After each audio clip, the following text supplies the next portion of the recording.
High বন্ধুরা, তো আজকে দেখো রবিবার। আজকে কলকাতা পুলিশের এক্সাম হয়ে গেল সাব ইন্সপেক্টর। হুম। তো প্রশ্নপত্র কেমন ছিল, তোমরা কে কে কেমন পরীক্ষা দিচ্ছ আমাকে কমেন্ট করে জানিও। কলকাতা পুলিশের সাব ইন্সপেক্টর এক্সামটা কার কেমন হয়েছে। কোয়েশ্চেন দেখলাম আমি, কোয়েশ্চেন তোমাদের সেরকম হার্ড ছিল না, কোয়েশ্চেন ঠিকই ছিল। তো যার প্র্যাকটিস থাকবে সে মোটামুটি 80+ অ্যাটেন্ড করে আসবে, একদম 80+ করে আসার মতোই ছিল। ঠিক আছে। আর আমি তো দেখলাম এর মধ্যে সব থেকে ইজি যেটা এসেছিল সেটা ছিল জিকে।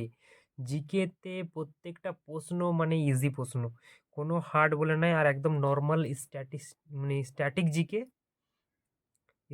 জিকে আর নর্মালি যে কোনো বই পড়লেই তুমি সেই মানে প্রশ্নটা পেরে যাবে। যে কোনো একটা ভালো বই যদি তোমার কাছে থাকে তো সেই বইটা থেকেই তোমার মানে কোনো ডিপ কোয়েশ্চেন নেই, নর্মাল কোয়েশ্চেন আছে। তবে দুটো বা তিনটা কোয়েশ্চেন আমি দেখলাম একটু মানে ডিপলি ছিল, বাকি যতগুলো ছিল সব মানে কমন কোয়েশ্চেন যেগুলো সবাই পারবে। আর ম্যাথ রিজনিং বলতে গেলে দেখো, ম্যাথ রিজনিংয়ের মধ্যে ম্যাথটা আমি দেখলাম দু চারটে ম্যাথ একটু লেন্দি ছিল, ঠিক আছে, একটু বড় ম্যাথ ছিল, তবে হার্ড ছিল না। সেটা যদি একটু তুমি মানে মেনটেন করছো তো হয়ে যাবে। রিজনিংও ভালো ছিল, তবে একটু টাইম টেকিং ছিল রিজনিংগুলো। কিছু সমীকরণ ছিল যেমন প্লাস মানে মাইনাস, মাইনাস মানে ভাগ, তো ওইটা যেমন ছিল তো তোমাকে তিনটে চারটে অপশানে দেখতে হবে, চারটে অপশান দেখে করতে হবে, তো সেটা একটু টাইম নেবে। আর বাকি বলতে গেলে ম্যাথগুলো একটু একটু মানে লেন্দি ছিল, ম্যাথগুলো সত্যি ম্যাথগুলো একটু লেন্দি ছিল। প্রায় ম্যাথগুলো একটু লেন্দি ছিল। বাকি টাইম টেকিংয়ের ছিল জিনিসটা, ম্যাথ রিজনিং টাইম টেকিং ছিল। আর তোমাদের এই যে কোশ্চেন, তো এই কোশ্চেনের জিকে পোর্শনটা একদম মানে সোজা ছিল, তো যেটাতে তোমার টাইমটা বেঁচে যাবে। সো যে যারা যারা প্রিপারেশন ভালো করে গেছো তো তারা আমি মানে জানি যে জিকেটাকে একটু খুব ভালো করে করেছো। জিকেটা যেহেতু একটু মানে হার্ড ছিল না, নর্মালি একদম সব দিকে সোজা ছিল। যেমন দেখো, সত্য শতক সমাজ কে প্রতিষ্ঠা করেছে, এইগুলোতে একদম ইজি কোয়েশ্চেন, জ্যোতিবা ফুলে। তারপরে তোমার ছিল জিকের মধ্যে ক্রিপস মিশন 1942, ক্যাবিনেট মিশন 1946, এইগুলো পুরো মানে একবার দেখলেই করা যায় সেরকম প্রশ্ন ছিল। পিঁপড়ের হুলে কোন অ্যাসিড থাকে, এক দেখো এইগুলো, এগুলো মানে একদম লো লেভেলের কোয়েশ্চেন। হুম একটু জাস্ট যেমন একটা দেখো একটু হার্ড মতো ছিল, যেটা আনকমন ছিল, যে নিচের কোনটি একটি টেলিফোন ডাইরেক্টরিতে সর্বশেষ থাকবে। তো এই প্রশ্নটা একটু মানে ডিপলি ছিল, যেটা নর্মালি মানে অনেকেই পারবে না, এটা অনেকেই পারবে না। তারপরে যে কোন উপকূলে শীতকালীন বেশি, এই যে দেখো এগুলো সব সোজা। তো বাকি তো বলতে গেলে ওভারঅল জিকে কোয়েশ্চেনটা নর্মালি খুব ইজি ছিল। প্লাস যেটা রিজনিং আর ম্যাথ ছিল, তো ম্যাথ আর রিজনিংয়ে একটু টাইম টেকিং ছিল, বাকি হার্ড ছিল না, টাইম টেকিং ছিল। সব মানে করার মতো ছিল, তবে একটু সময় লাগবে। সো যে যারা যে মানে স্টুডেন্টরা তোমরা টাইমটাকে ভালোভাবে ইউটিলাইজ করেছো, ঠিক আছে, তারা হয়তো আশা করি তোমরা 80+ নাম্বার করেছো, ঠিক আছে, 80+ নাম্বার করার মতোই ছিল। যেহেতু এখানে কোনো তোমার ইংরেজি ছিল না, জিকে আর ম্যাথ ম্যাথ রিজনিং, সো প্রশ্ন সত্যি খুব ভালো ছিল। ভারতবর্ষে প্রথম লোক আদালত কোন শহরে বসেছিল? তারপর দেখো ব্লাড রিলেশন একটা ছিল, এম পি এর পুত্র, কিউ ও এর নাতনি, যে কিনা পি এর স্বামী, ও এর সাথে এম এর সম্পর্ক কি? সো কোয়েশ্চেন ভালো ছিল। চক্রবর্তী সুদ থেকে প্রশ্ন এসছে। দেখো এই প্রশ্নটা একটু মানে ছিল ভালো। নিচে চারটি তিনটি কোনো কারণে সদৃশ্য এবং একটি শ্রেণীভুক্ত, কোনটি ওই শ্রেণীভুক্তি নয়? তো অবরোধ, লোহা, দস্তা, মানে এটা ছিল কি বল, তিনটে হার্ড ম্যাটেরিয়াল আছে, একটা গ্যাসীয়, ক্লোরিন হচ্ছে গ্যাস। সো এটা ইম্পর্ট্যান্ট, মানে এটা সোজা হয়ে যায়। তারপরে কফি চাষের জন্য কৃষ্ণ কফি চাষের কোন মৃত্তিকা আছে? কৃষ্ণ মৃত্তিকা হতে পারে। সো এটা একটু সোজা ছিল। হুম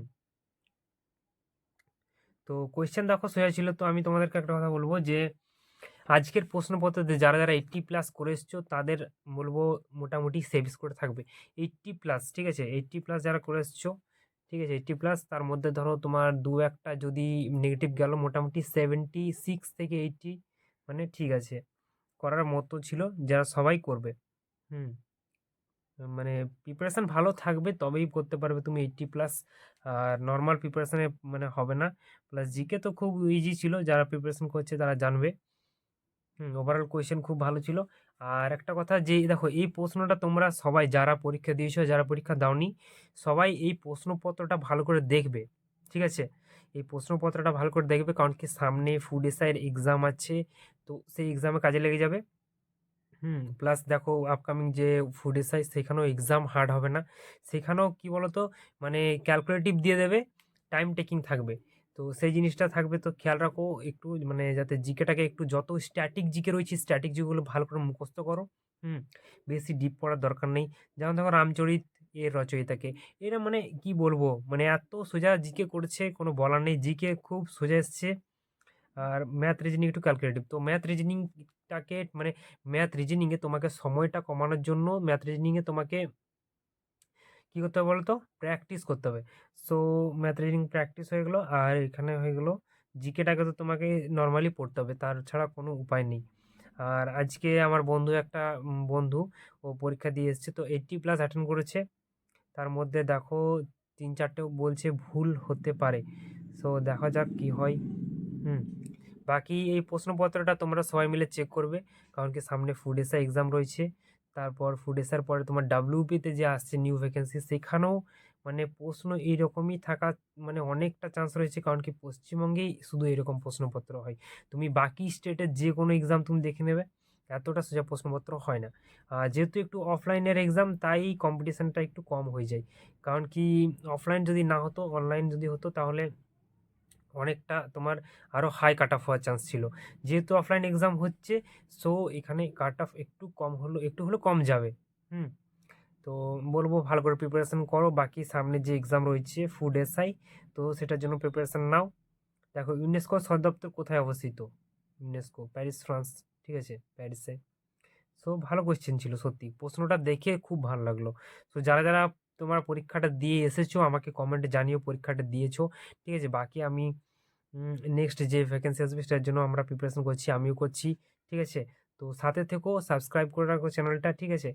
বাকি আজকে প্রশ্নপত্র সত্যি খুব ভালো ছিল। তো দেখা হচ্ছে পরের ভিডিওতে।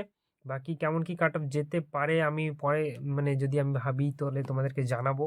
ঠিক আছে? তো দেখো প্রশ্নপত্র শেষ ছিল তো কাট অফ নিয়ে চিন্তা করার দরকার নেই। যাদের প্রিপারেশন ভালো ছিল তারা এমনিতেই পাস করে যাবে। ঠিক আছে? কারণ কি এখানে টাইম টেকিং একটা ছিল বাস, মানে এখানে কম্পিটিশন হবে তাদেরই যারা তোমার ম্যাথ রিডিংটাকে প্র্যাকটিস করেছে ভালো করে। কোনো জিকের এখানে কোনো মানে রোল নেই। জিকে নর্মাল জিকে রয়েছে, যারা জিকেতে পারবে না তারা কম্পিটিশন থেকে বেরিয়ে যাবে এই আজকের কেপিএসআই। সো ভালো করে প্রিপারেশন করো জিকেটাকে। ঠিক আছে বন্ধুরা, বাকি দেখা হচ্ছে পরের ভিডিওতে। তো পড়তে থাকো।